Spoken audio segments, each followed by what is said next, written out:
Hey, welcome to the show today. So it's going to be a little bit different than usual. Today we're going to be doing some interviews with 4 researchers and more so just going into depth on how research works, where people actually get the research that we do our podcast on, and just learning more about the research world in general. Technology kind of defines society in a lot of ways. Think about what mobile phones did and what cars do, and just in almost every facet of life, technology has a really important role. And research is what drives that technology, but what drives research? So that's kind of the question we're asking with this episode. Where are these seeds being planted and who is planting them? We hope you enjoy. I'm Luke. And I'm Hunter. And you're listening to Epistem, a show where we explore papers in STEM fields and let you know what they're all about.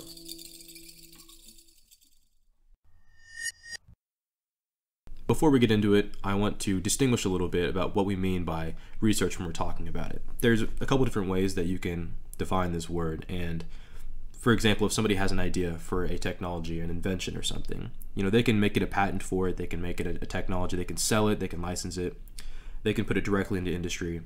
If you've been listening to the show for a while and you remember our episode Hydroponic Hero, we talked about Ivan and his company HydroGrow, how they do research for NASA, and they're a private company.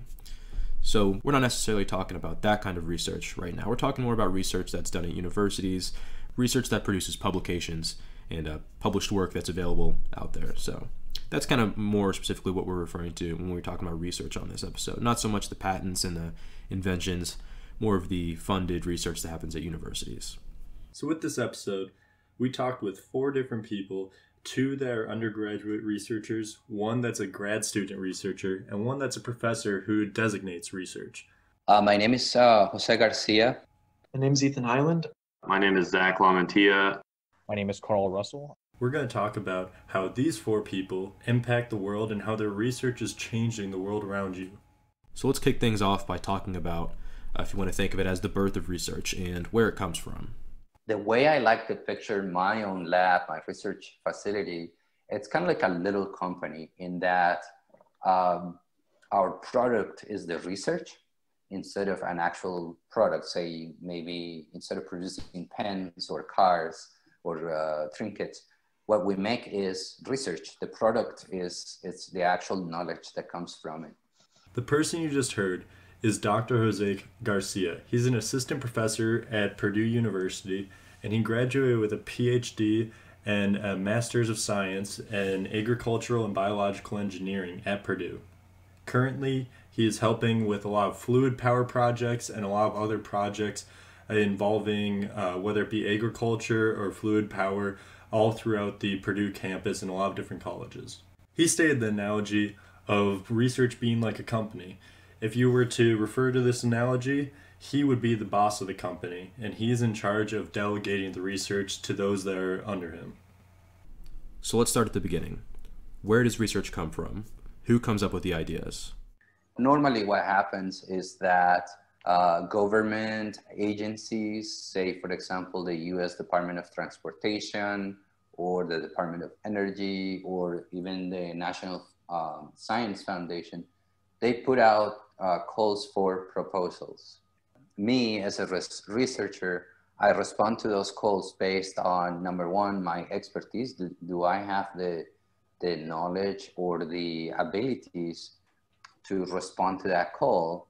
And of course, my own personal interest, whether I feel like I am attracted to that topic that they are proposing or not. More or less, that's how it works on the federal level or even on the state level. A lot of research is called for by organizations dedicated to expanding knowledge and information. This information would be available to the public, but private companies can get involved too. On the industry level, it works more as a personal relationship that you have with the different industry partners, because they know what you're doing and they have an interest to finance or fund your research. Occasionally, in some opportunities, large companies, say like John Deere or Ford Automotive, they will put out calls for proposals, and then interested individuals, researchers, professors, would respond to those calls. But that's at a large scale. Now, we were curious if after these proposals were put out, or these calls for proposals, if you were competing with other research teams to perform that research, or if it was more of a collaborative environment where everybody could work on it together. Now, Dr. Garcia informed us that it used to be in the old days that mostly proposals would be analyzed by officials and reviewers, and the best one was chosen, but more often these days, several proposals are chosen based on merit and how well the proposal addresses requests. So it's become a more collaborative endeavor over the years. Either way, once a proposal has been accepted by a research team and they start working on it, the person in charge of the project will manage the project however they see fit, and they'll delegate work out. The professor will just kind of give you some kind of project that's already being worked on by a grad student. So I think it's probably most intuitive if I just start with what the expectations are for a grad student. And so these assignments or these projects are really pretty dependent on which professor you have. And so at least in my instance, I'm in Mark Levin's group, and he is a wealth of knowledge, and he similarly has a wealth of ideas. And so far my experience has been that he'll propose an idea, and I'll, try and make a project out of it, or he'll kind of give me a project idea, and then it'll be on me to kind of figure out the nitty-gritty details, do the lab work, and kind of do the trailblazing, if you will. But other professors can be a little bit more hands-off. So in my undergraduate lab, Professor John Barry at UW-Madison, he was more hands-off, which just means that he would give these overarching ideas, and then the grad students would just kind of take that and run with it. They check in with him every once in a while, make sure that they're on the right track, but they had much more control over the project. The person you just heard is Ethan Highland. He is a first-year PhD candidate for organic chemistry at University of Chicago. So if we're still continuing along with the analogy of a company and research, Ethan and other grad students or PhD candidates would be the project managers within the company. In general, grad students get their work directly from the research manager and told that they should be doing an experiment based on this, and they're given whether it be strict or loose parameters based on the manager themselves. But they're given these parameters, and then they either design the experiment or have an experiment designed for them that they go about doing, and they do the rough work. Like they start going in and doing all of the calculations and doing everything that's needed for this project and experiment to go smoothly. I would tell them how to do the experiment, or what parts, or how to get the parts that they need for their experiment. And we do design reviews together. And so I am kind of like the person telling them what could be improved, how to optimize their solutions and things like that. So it's a very neat process because students learn doing the stuff that they are assigned to. Professor Levin is, giving me these ideas, these projects, and how I might facilitate that project. But the idea is just the start. And so then from there, I'll take that methodological idea, let's say inserting one carbon into a 5-membered ring, and then I can look at a variety of different 5-membered rings, different functional groups that I might want to test. Or another common thing is looking at biologically active molecules, that are already used in common drugs, and then seeing, can I take this methodology that Professor Levin has hypothesized and then apply that to something that's currently being used. So that sort of gives us an idea of how all this works on a management level. But a really important component that we have left out up to this point is money. And money is really important because the validity of a study can come into question, really, if the source of the money might be a conflict of interest. And actually, at the end of most publications, it'll have a section where researchers can state competing interests or possible sources of bias. Now, usually this is going to be, they will report no conflicts of interest, as you might hope. So it turns out the source of funding depends a lot on the proposal and naturally where it's coming from, who's putting it out there, whether it's the National Science Foundation or a company like John Deere. The National Science Foundation, which is one of the largest federal agencies providing funding for research, it's more interested in the fundamental science and generating knowledge. And so a lot of these proposals are more geared towards generating expertise and creating science that everyone can use, including companies, that this is free public information because ultimately it comes from taxpayers' money. I guess I figured that our money went to scientific purposes, but it's kind of interesting to think about it in this way. So like a lot of your tax dollars are going to paying for research and for projects that are being managed by the NSF and similar organizations.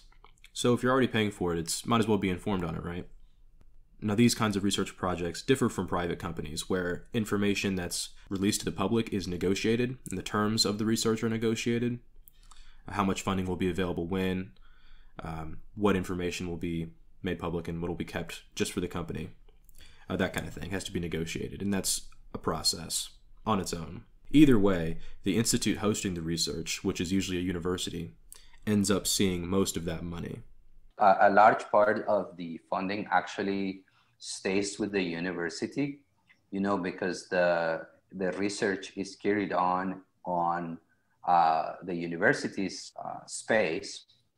Then the university gains some of that money. It's not all for the researcher. About almost more than 50% goes to the university to pay for, electricity and services, the library, and a whole lot of different services that me as a researcher consume from the university. When it comes down to it, research is just like any job. People want to show their manager or their higher ups that they're actually doing their work, and they want to have a way of actually showing that to the public, hopefully. So this is where a lot of things like publications come into play, and for us, those are great because that's where we get our information to divulge to you guys. The best way for me to demonstrate that I am producing things is by putting it in the eye of the public. And so one very easy way for us to do that is by publishing it, making it available to other people to consume. And so we can do that through scientific journals and magazines. Now with the use of YouTube and the different social media channels, Instagram and all these things, it's easier to make your stuff public than it was before. Now, the disadvantage of that is that the credibility it's down, right? You can put whatever out there, whereas with a journal article or a conference paper, there is a group of scientists that vet your work. They review your work and they say, well, this is incorrectly processed or thought or experimented with because da da da da da. And so that is the advantage and the disadvantage of the process. But I think ultimately, like I said, the more visibility you have out there, then I guess that's kind of like a measure of your success as a researcher. So publications are great for getting researchers' names out there and making them seem more credible. The more publications you have out, the more credible you are, due to the fact that publications have to go through a strenuous process of being checked and by multiple people and being verified. So it does correlate with a lot of credibility and allows for, like I said before, allows for us as Episteme to find credible and good research content. On that note, we're going to take a little break. When we come back, we're going to be talking to some undergrad researchers and talk about their roles within this research process.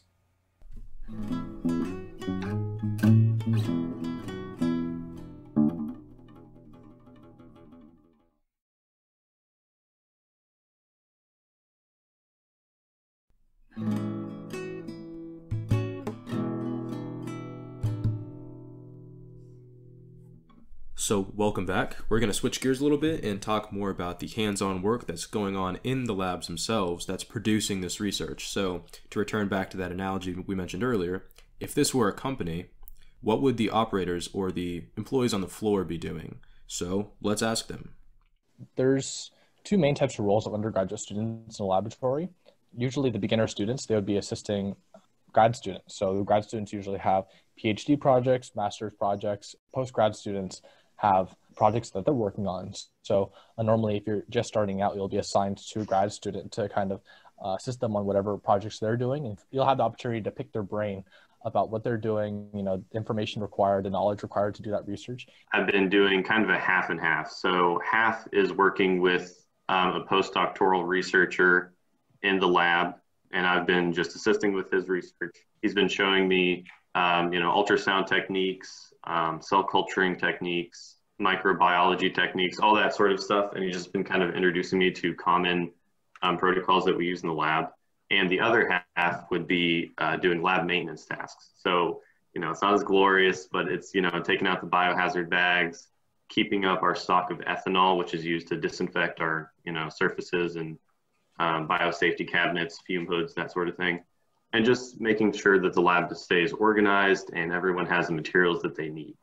Once undergraduates more experienced in the lab, the PI or the head instructor of the lab, so that would usually be a professor, they would allow you to do other work. So they might have something that they feel that undergraduates would be able to complete. So they'll put them in a team, and you would work on that research and give reports to the PI weekly, monthly, whatever they need. So there's experiences for undergraduates depending on the level of experience they already have going into research. Zach and Carl are both able to work directly with the grad students and the professors where they're getting their research assignments from. But no matter how you slice it, a lot of the work that goes into researching as an undergrad comes down to learning the ropes of research. Although undergraduate research might not sound like the most thrilling thing because they have a lot of per se grunt work, they do get to work on some pretty cool, important, and innovative projects.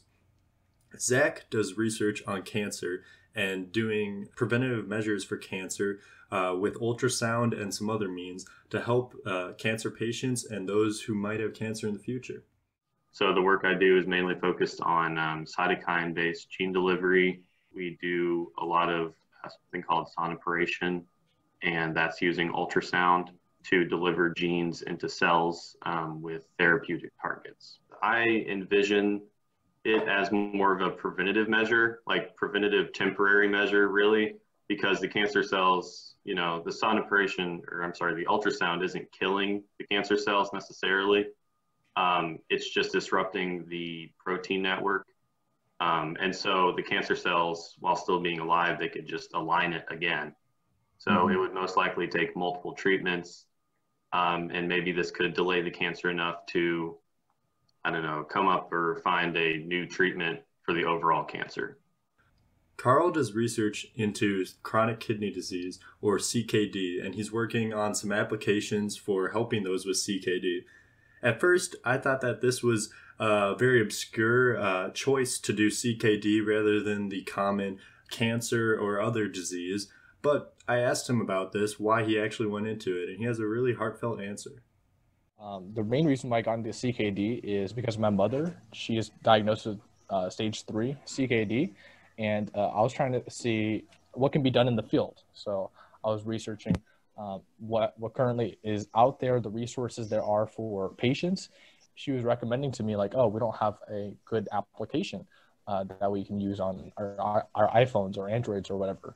So I dug further into that, and I reached out to the IU School of Medicine professor of nephrology, and that's how I got into research that way.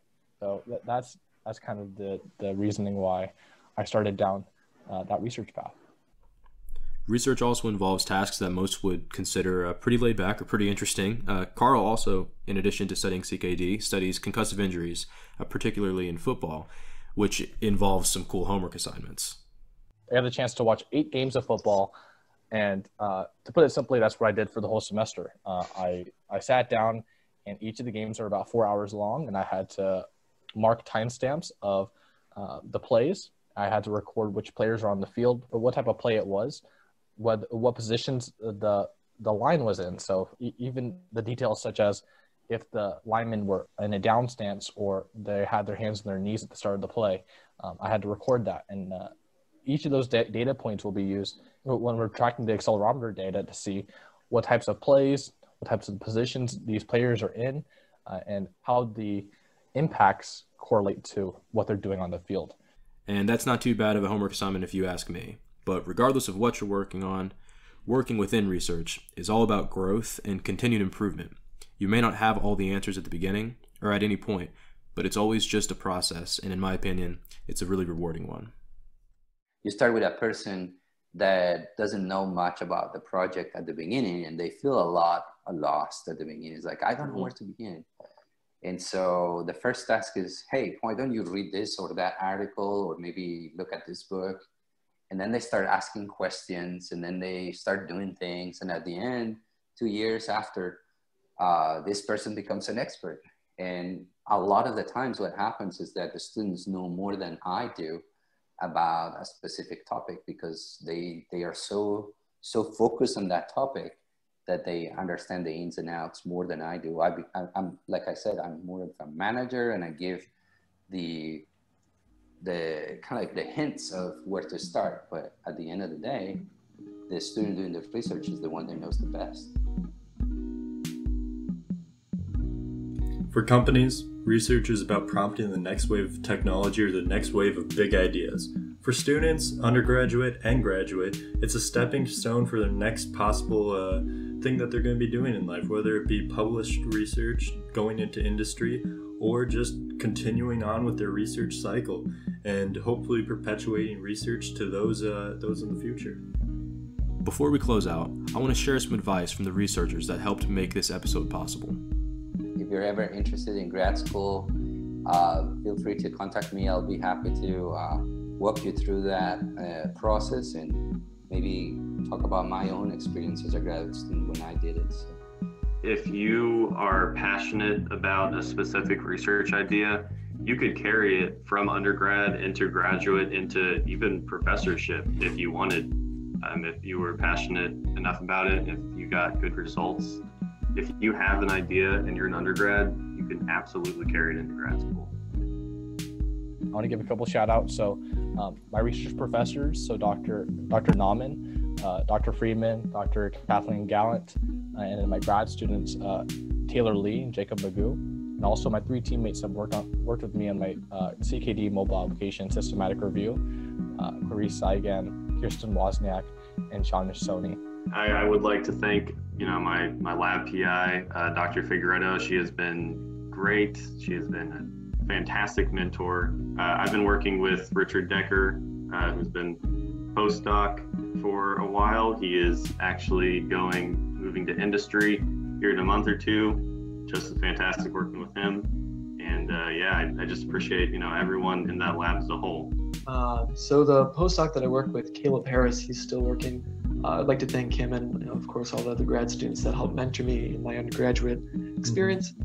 And then, of course, my close friends, those of which I've known since grade school, constantly challenging me to keep up to date with what's going on in the world of STEM.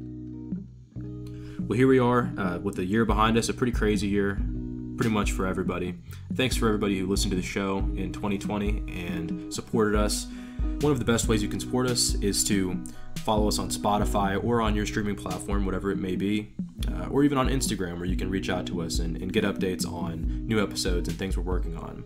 If you have any ideas to share with us, maybe things that you liked but that we've done so far, or ideas for the next year of episodes, you can reach out to our email at epistem.pod@gmail.com. I would also like to thank you for listening to us this year. It just being repetitive here, it has been a crazy year. But as he was talking about Instagram, go to our Instagram, epi.stem. Follow, like, and hopefully share would be greatly appreciated.